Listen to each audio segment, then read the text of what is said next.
اپنی اس زندگی کا جائزہ لو. یہ زندگی تو تھوڑی سی زندگی ہے، یہ زندگی نہیں ہے، یہ آزمائش ہے. یہ زندگی ہے ہی نہیں. اصل زندگی آخرت کی زندگی ہے، جس کی لامحدود زندگی حیات ہے. یہ تو تم عارضی طور پر یہاں آزمائش کے لیے چند سال یہاں ٹھہرائے گئے ہو، چند لمحے تمہیں ٹھہرایا گیا ہے، چند مہینے یا چند سانس تمہارے لیے تھے یہاں. اس کے بعد تم نے اپنی اصل زندگی کی طرف لوٹ کر جانا ہے. اب اس بات کو کائنات کے مالک نے فرمایا کہ جب تم لوٹ کے جاؤ گے، دنیا میں ہم دو چیزیں تمہاری دیکھیں گے. اگر کسی شخص کی زندگی فساد والی زندگی ہوئی، پہلی چیز تھی علوفاً فی الارض، دوسری چیز تھی فساد. کہ اس زندگی جو آزمائش والی، اسے تو بتایا گیا تھا تم آزمائے جا رہے ہو، تم تو کمرہ امتحان میں امتحان دینے کے لیے آئے ہو. اب وہاں تم کمرہ امتحان میں جو تمہارا مختصر سا وقت تھا، اس وقت کو تم نے بجائے اس کے کہ تم اللہ کے حکم کے مطابق کرتے، یا تم نے امتحان دیتے ہوئے قانون کے مطابق اپنا امتحان دیا، تو پھر تمہاری زندگی اور تھی. لیکن اگر تم نے وہاں وقت ضائع کر دیا، اگر اپنے اللے تلوں میں رہے، وہاں تم ہانگے مار مار کر، وہاں تم نے لوگوں کو ڈرا کر دھمکا کر، لوگوں کے حقوق کو چھین کر، اپنی دھونس بازی جو ہے اس کو قائم کرنے کی علوفاً فی الارض. اس قرآن نے کہا کہ زمین میں اپنے آپ کو بڑا ثابت کرنے کی کوشش. اور یہ جو ذوق ہے، یہ اندر کی ایک کیفیت جو ہے، یہ بیسیکلی ہر بندے کے اندر پائی جاتی ہے. کہ میں جس محفل میں ہوں، میں جس گھر میں ہوں، جس فنکشن میں ہوں، وہاں ہوں، میں ذرا منفرد نظر آؤں. کچھ لوگ اس سے آگے بڑھ جاتے ہیں. میں منفرد نظر آنے کی بجائے سارے مجھے سلام کریں، سارے میری طرف دیکھیں. یہ جو پورے لوگ ہیں، یہ پورے کے پورے لوگ میری تعریف کریں. میں بات کروں تو سارے میری بات سنیں. میں ان کی طرف دیکھوں تو نظریں نیچی کر لیں. میں آؤں تو کھڑے ہو جائیں، میرے بیٹھنے کے بعد وہ بیٹھیں. علوفاً فی الارض، جنہوں نے جو زمین میں اپنے آپ کو بڑا بنا کر پیش کیا، ایسے بندوں کو ہم آخرت میں جنت کے قریب نہیں جانے دیتے. آخرت کی زندگی ان کی نہیں ہوگی. حضرات، یہ بالکل ایک ایسی تجزیاتی بات ہے جس کو ہم سنجیدگی کے ساتھ اگر لیں.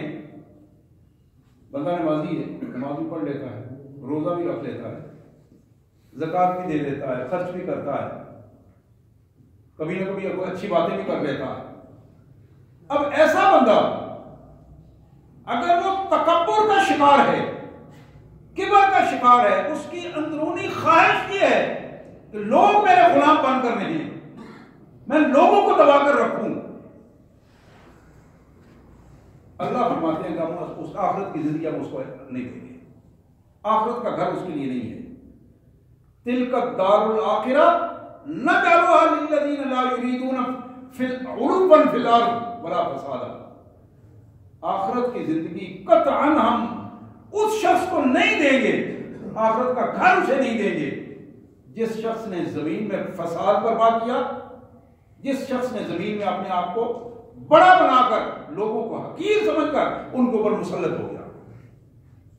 اب یہ دو چیزیں اگر ہم سنجیدگی کے ساتھ اپنی آبادیوں کے اندر، چھوٹی چھوٹی آبادیاں، گھروں کے اندر، گلی محلے کے اندر، شہروں کے اندر، اپنے مجموعی ماحول کے اندر، پورے ملک کے اندر، ان ساری چیزوں کو دیکھنے کی کوشش کریں تو یہ ایک آئینہ ہے جو ہمارے سامنے ہے. اس میں ہماری تصویر ہمیں نظر آئے گی کہ ہم اللہ کے عاجز بندے بن کر اس زندگی گزار رہے ہیں، یا اللہ کے بندوں پر ہمیں مسلط ہونا پسند ہے اور ان کو حقیر سمجھ کر ان کو دبا لینا ہمیں پسند ہے، اور ہم یہ چاہتے ہیں کہ ہم جہاں جائیں وہاں ہمیں نظر آئیں، دوسرا کوئی نظر نہ آئے. اور یہ وہ چیز ہے جو فساد برپا کرتی ہے. اسی لیے اللہ نے ان دونوں چیزوں کو اکٹھا ہمیں بتایا.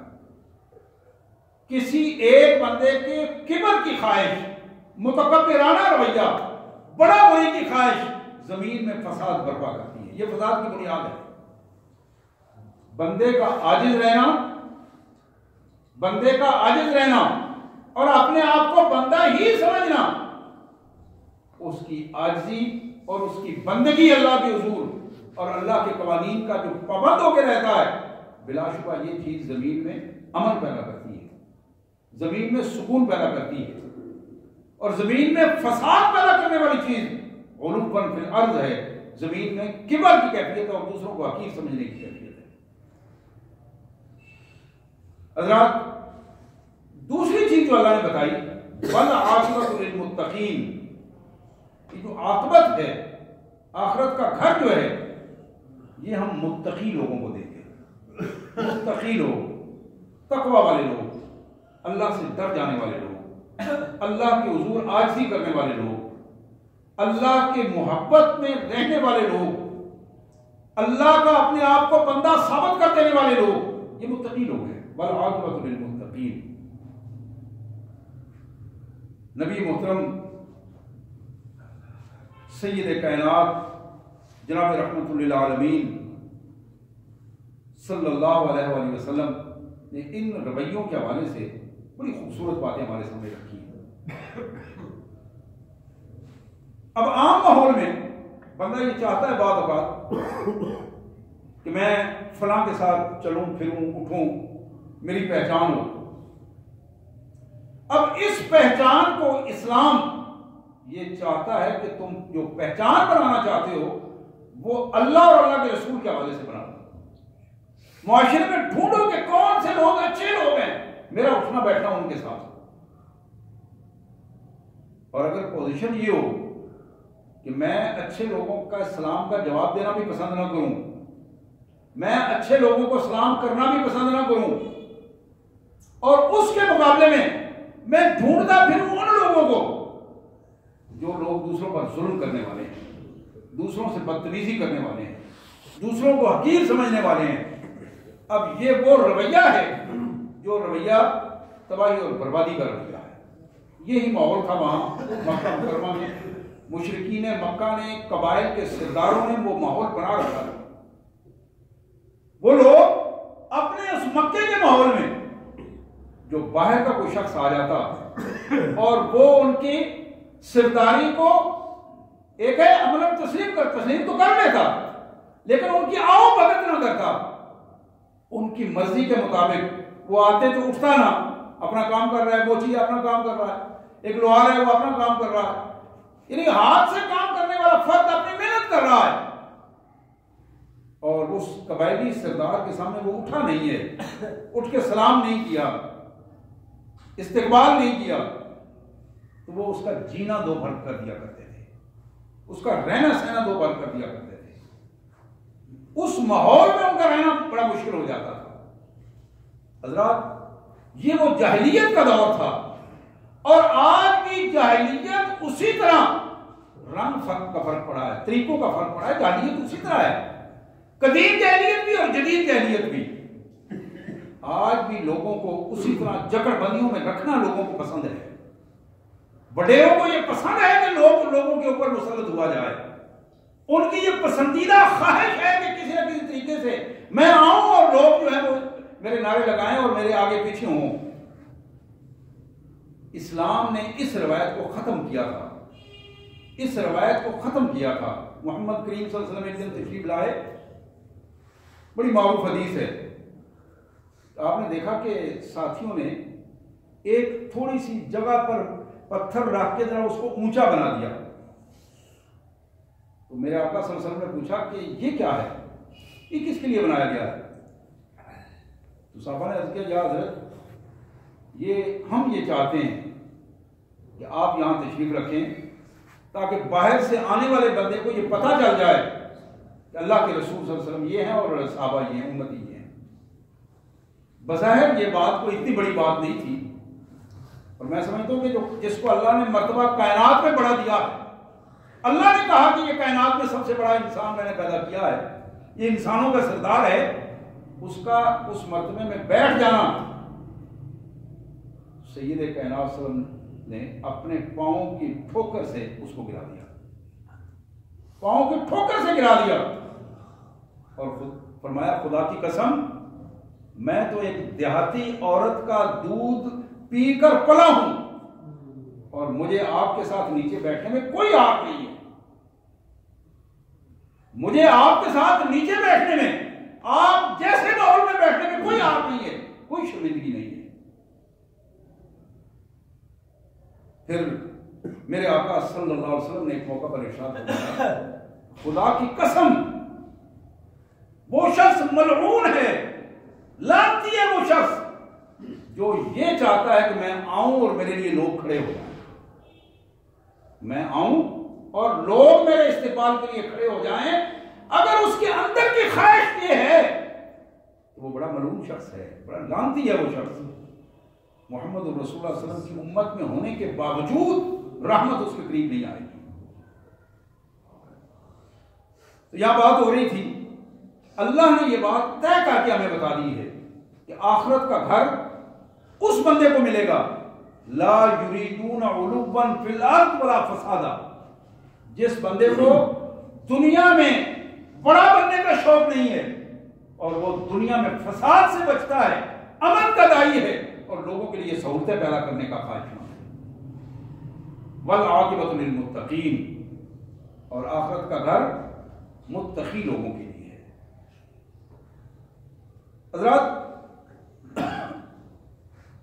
یہ پوزیشن، وہ معاشرہ جو محمد کریم صلی اللہ علیہ وسلم نے تشکیل دیا تھا، آج ہم بعض اوقات ایک ہے جذباتی رنگ، سوچنے سمجھنے سے ہٹ کر معاذ نعرے کے انداز میں آدمی جذباتی باتیں کر جاتا ہے، جذباتی انداز اختیار کرتا ہے، لیکن سنجیدگی کے ماحول میں ہم جب محمد کریم صلی اللہ علیہ وسلم کی سیرت مطہرہ کا مطالعہ کرتے ہیں، اور ہمارے اندر سب سے بڑی کمی یہ ہے کہ ہم قرآن مجید کو لفظاً پڑھتے ہیں، اس کو سمجھتے نہیں ہیں، حدیث مبارک سنتے ہیں، اس کو پڑھنے کے لیے تیار نہیں ہوتے، محمد رسول اللہ صلی اللہ علیہ وسلم سے محبت کا دعویٰ کرتے ہیں لیکن آپ کی سیرت کو پڑھنے کے لیے تیار نہیں ہوتے۔ وہی ہم نے جو عام نصابی کتابوں میں پہلی دوسری تیسری چوتھی پانچویں 10ویں کتاب میں کچھ کہانیاں پڑھ لی، جو آیتیں وہاں پڑھ لی وہ ہمارے لیے کافی، اور ہم سمجھتے ہیں کہ ہم نے دین سیکھ لیا۔ اس کی سزا ہمیں ملے گی، دین نہ سیکھنے کی سزا ملے گی، یہ بات ذرا ذہن میں رکھیے، اس لیے کہ محمد کریم صلی اللہ علیہ وسلم نے ارشاد فرمایا ہے طلب العلم فریضۃ علی کل مسلم، ہر مسلمان کے لیے یہ لازم ہے، فرض ہے کہ وہ علم حاصل کرے۔ اگر کوئی مسلمان نماز پڑھتا ہے، روزہ رکھتا ہے، حج کرتا ہے، زکوٰۃ دیتا ہے، لیکن اس نے دین کا علم حاصل نہیں کیا، وہ کر سکتا تھا، اس کو کوئی مجبوری نہیں تھی، دین کا علم حاصل نہیں کیا، قرآن کو نہیں سمجھا، سنت کو نہیں سمجھا، کل اس کی اسی طرح گرفت ہوگی جس طرح بے نماز کی گرفت ہوگی، جس طرح بے علم کی گرفت بھی ہوگی، یہ بات طے ہے۔ اور ہمارے پاس وقت نہیں ہوتا کہ ہم قرآن پڑھیں، ہمارے پاس وقت نہیں ہوتا کہ ہم حدیث کا مطالعہ کریں، ہم محبت کا دعویٰ کرتے ہیں لیکن یہ وقت نہیں نکال سکتے کہ 15-20 منٹ، آدھا گھنٹہ یا گھنٹہ نکالیں اس بات کو دیکھنے کے لیے کہ ہمارے آقا صلی اللہ علیہ وسلم کی مبارک زندگی کیا تھی۔ مولوی صاحب نے جو سنا دیا سن لیا، اچھا سنایا برا سنایا، جو سنایا ہم نے سن کے کہہ دیا بس ٹھیک ہے، اور یہی وہ وجہ ہے جس کی وجہ سے جہالت پھیلتی ہے، اور جب جہالت پھیلتی ہے تو پھر ذلت اور رسوائی آتی ہے، پھر تباہی آتی ہے۔ محمد کریم صلی اللہ علیہ وسلم، اللہ کے پیارے رسول صلی اللہ علیہ وسلم کی یہ حدیث مبارک جناب ابو ذر کی روایت ہے رضی اللہ تعالی عنہ، بڑے مشہور صحابی ہیں جناب ابو ذر، انہو قال یا رسول اللہ الرجل يحب القوم لا يستطيع ان يعمل بعملهم، اللہ کے پیارے رسول صلی اللہ علیہ وسلم، ایک آدمی اپنی قوم سے محبت کرتا ہے، اپنی قوم سے محبت کرتا ہے، جس قوم میں وہ رہتا ہے، جس میں پیدا ہوا ہے، اس سے محبت کرتا ہے، لیکن ان کے پوری طرح ان کے عمل پر چل نہیں پاتا، اس کا کیا حکم ہوگا؟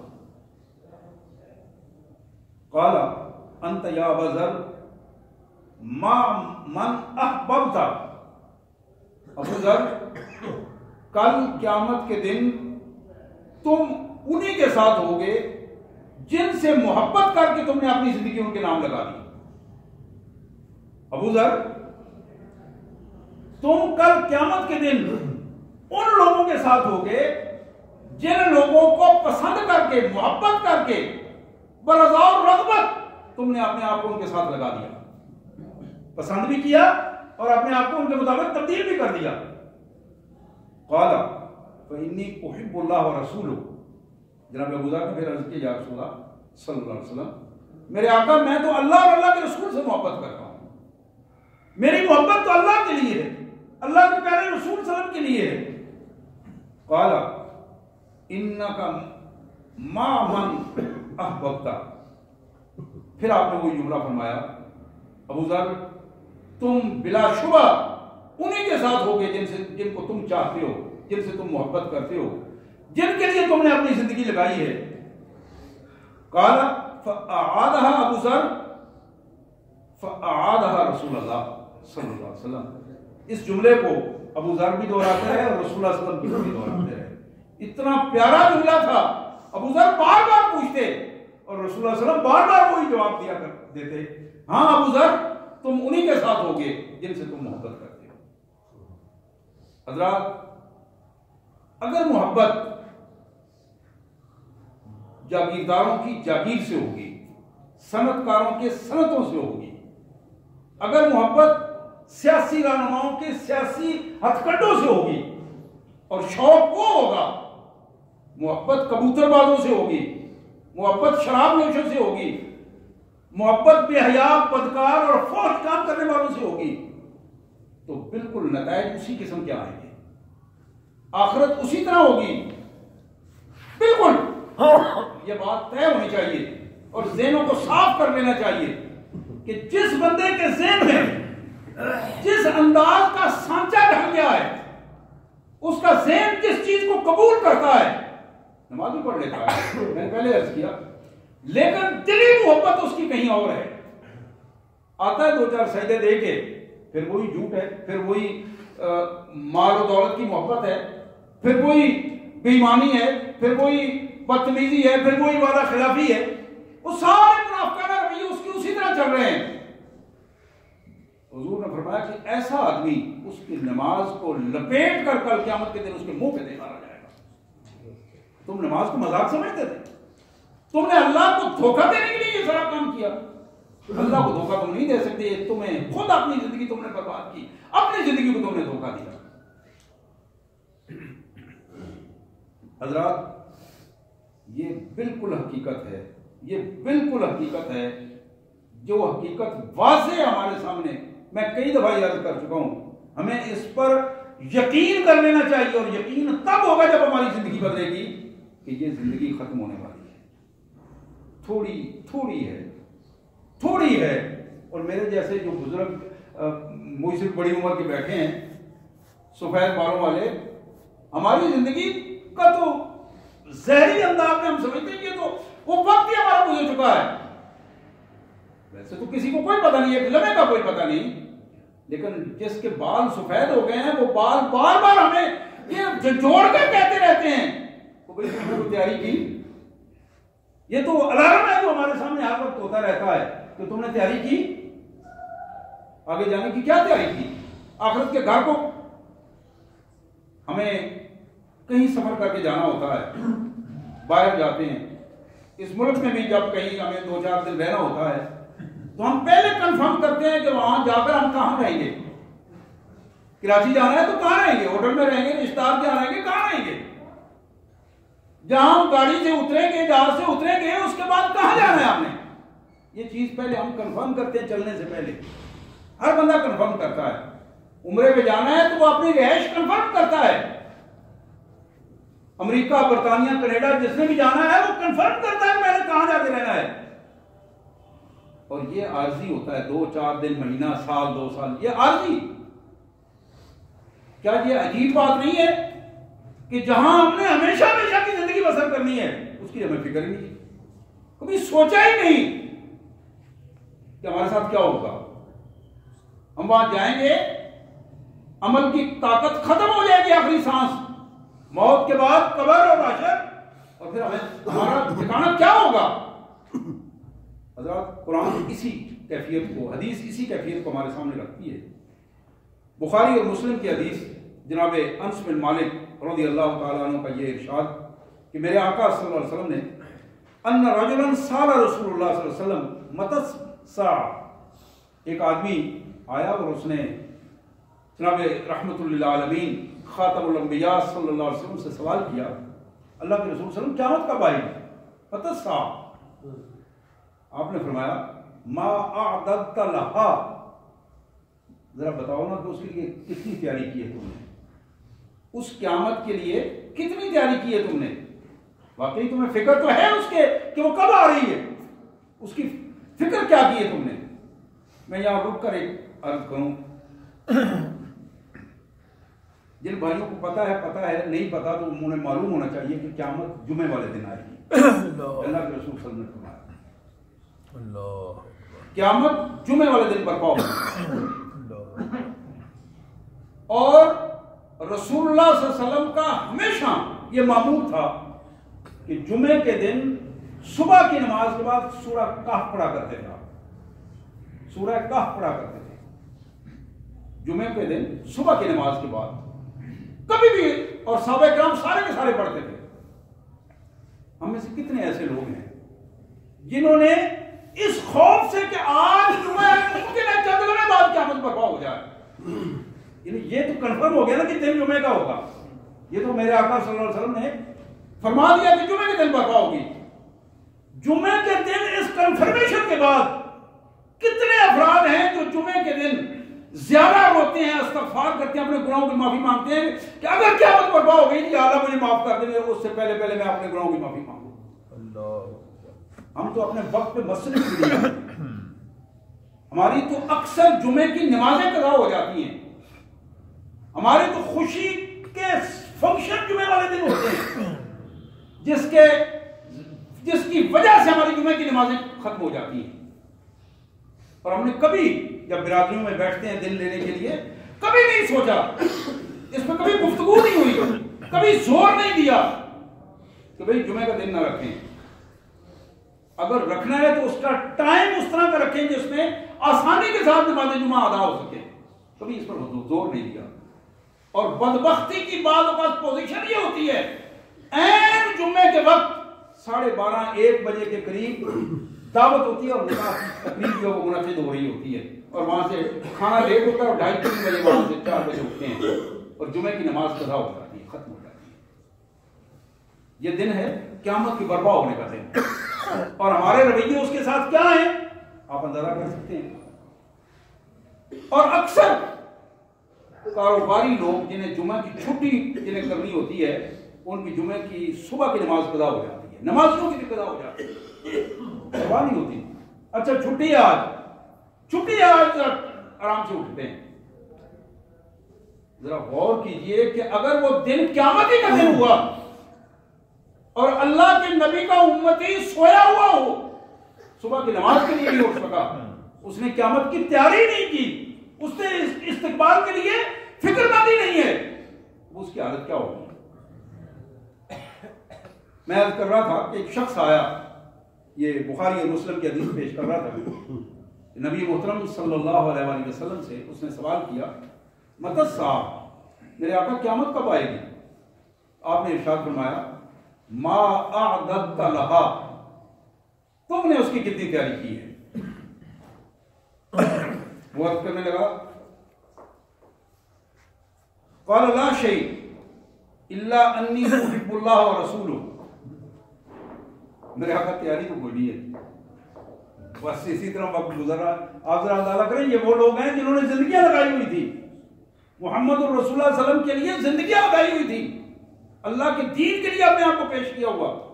وہ بتا رہے ہیں کہ لا شیء، میرے آقا کو پراپر تیاری تو نہیں ہے، لیکن ایک بات ہے میں اللہ اور اللہ کے رسول صلی اللہ علیہ وسلم کے نام اپنی زندگی لگا چکا ہوں. احب اللہ و رسولہ، میں اللہ سے محبت کرتا ہوں اور اللہ کے رسول سے محبت کرتا ہوں.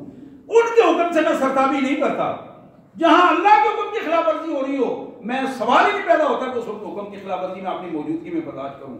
جہاں محمد اور رسول اللہ صلی اللہ علیہ وسلم کے حکم کی خلاف ورزی ہو رہی ہو یہ سوال ہی پیدا نہیں ہوتا کہ میں بھی موجود ہوں اور میرے سامنے اللہ کے رسول صلی اللہ علیہ وسلم کے حکم کی نافرمانی بھی ہو رہی ہو. احب اللہ و رسولہ، میں اللہ اور اللہ کے رسول صلی اللہ علیہ وسلم سے محبت کرتا ہوں. قال انت ما من احببت، میرے آقا نے فرمایا جس کے ساتھ تم نے زندگی لگائی ہے تم یقیناً آخرت میں اس کے ساتھ ہو گے.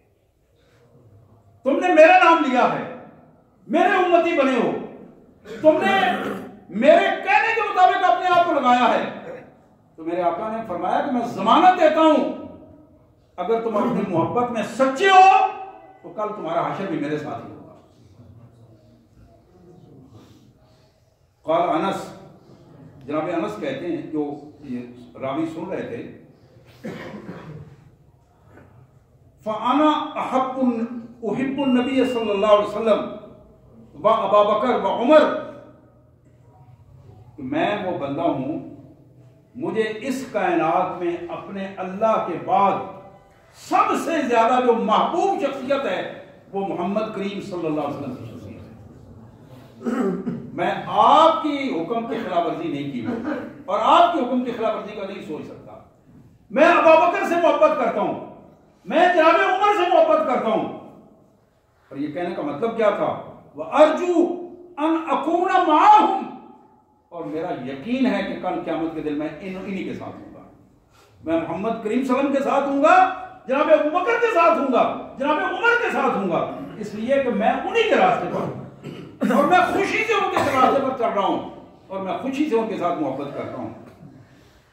بِحُبِّ إِيَّاهُمْ، میری خاص محبت، میری زندگی کا ان کے لیے لگانا یہ پتہ دے رہا ہے کہ میں کل قیامت کے دن میرا آخرت کا گھر وہی ہوگا جہاں محمد کریم صلی اللہ علیہ وسلم کا گھر ہوگا، جہاں ابو بکر کا گھر ہوگا، جہاں عمر کا گھر ہوگا.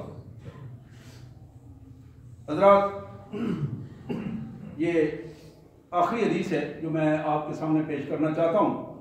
جناب شرحبیل بن سمت انہ قال لعمر بن عبسہ، جناب شرحبیل کہتے ہیں کہ میں نے عمر بن عبسہ جو صحابی رسول ہیں ان سے عرض کی، هل انت محدثی حدیثا سمعتہ من رسول اللہ لیس فیہ النسیان ولا کذب. عمر، کیا تم مجھے ایسی کوئی حدیث بیان کر سکتے ہو رسول اللہ صلی اللہ علیہ وسلم سے جس میں تم بھولے بھی نہ ہو اور جس میں کوئی جھوٹ کا شائبہ بھی نہ ہو؟ ایسی حدیث کو مجھے سناؤ جو لفظ بلفظ محمد رسول اللہ صلی اللہ علیہ وسلم کا ارشاد ہو. قال نعم، انہوں نے کہا ہاں میں پیش کرتا ہوں. سمعت رسول اللہ صلی اللہ علیہ وسلم وهو یقول، میں نے اپنے کانوں سے سنا میرے آقا صلی اللہ علیہ وسلم ارشاد فرما رہے تھے. کیا فرمایا؟ قال اللہ عز وجل، میرے رسول صلی اللہ علیہ وسلم نے آقا نے فرمایا کہ میرے اللہ نے یہ فرمایا ہے. یہ حدیث قدسی بیان فرمائی. فرمایا قد حقت محبتی للذین یتحابون من اجلی، اللہ نے فرمایا میری محبت واجب ہو گئی ہے ان لوگوں کے لیے جو خالصتاً میری رضا کے لیے دوسرے بندوں سے محبت کرتے ہیں.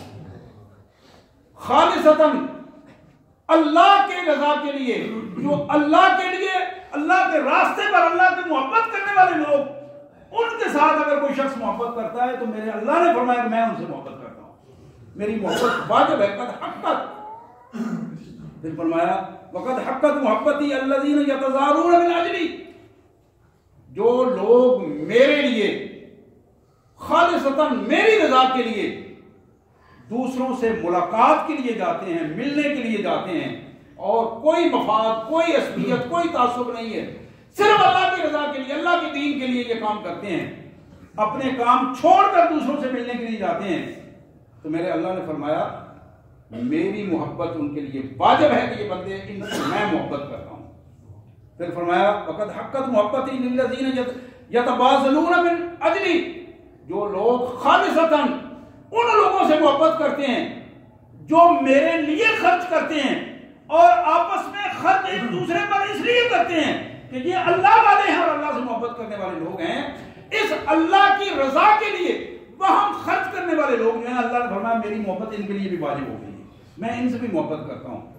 پھر فرمایا میری محبت وقد حقت محبتی للذین یتصادقون بالعدل، وہ لوگ جو آپس میں دوستی کا تعلق، محبت کا مرجع دوستی کا تعلق اس بنیاد پر قائم کرتے ہیں کہ میں ان کی بنیاد ہوں، میری رضا ان کی بنیاد ہے، میرے اللہ نے فرمایا کہ میری محبت ان کے لیے بھی واجب ہو گئی ہے۔ ہم کیا کرتے ہیں، ہماری محبت کا مرجع کیا ہوتا ہے، ہم کس چیز کو دیکھ کر تعلق بناتے ہیں اور کس چیز کو دیکھ کر تعلق توڑتے ہیں، یہ سوالیہ نشان ہے جو ہم اپنے ضمیر سے پوچھ سکتے ہیں۔ میں اپنے اللہ سے دعا کرتا ہوں اللہ تبارک و تعالیٰ ہمیں یہ توفیق عطا فرمائے کہ ہم اپنے آخرت کے گھر کو، اپنی موت کو سامنے رکھتے ہوئے، قبر کو سامنے رکھتے ہوئے آخرت کے گھر کا سودا اپنے اللہ سے کریں، اور وہ سودا تقوی کی بنیاد پر ہوگا۔ اللہ تعالیٰ ہمیں تقوی کی توفیق عطا فرمائے، غلوفاً فی الارض، اور فساد سے ہمیں پناہ عطا فرمائے۔ وآخر دعوانا الحمدللہ رب العالمین۔